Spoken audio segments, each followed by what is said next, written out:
Hi, my name's Anna Hodapp, and I want to share the story of how blood transfusions saved my mom's life. On October 31st, 2005, my mom underwent a relatively simple surgery called a hysterectomy, which is where a woman's uterus is removed. Hysterectomies are considered to be pretty safe operations, and normally the patient can go home that day or the next morning. When my mom went in for her hysterectomy, I was 10 years old, and my two younger sisters were 6 and 7 years old. Our mom was everything to us. She took care of us, she supported us, and without her, me and my sisters would have been completely lost.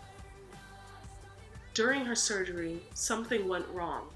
The doctors must have missed something when they were sewing her back up, and shortly afterwards, she started to bleed out. The only reason the hospital staff caught it was because the nurse on duty had been in a similar situation where her mother died under the exact same circumstances as my mother. Because she knew what to look for, she came to check on my mom early and realized my mom was bleeding out.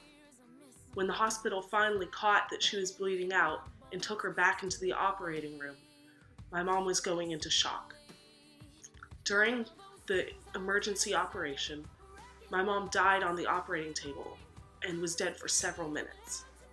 In order to prevent her from suffering severe brain damage, they had to pump oxygenated blood into her body and through her brain.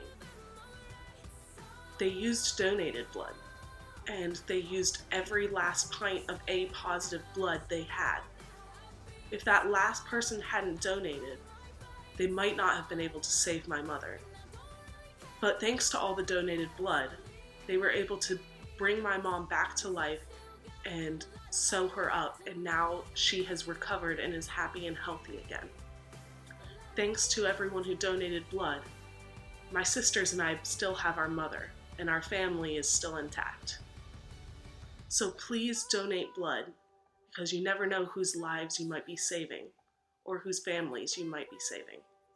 Thank you. Like how a single word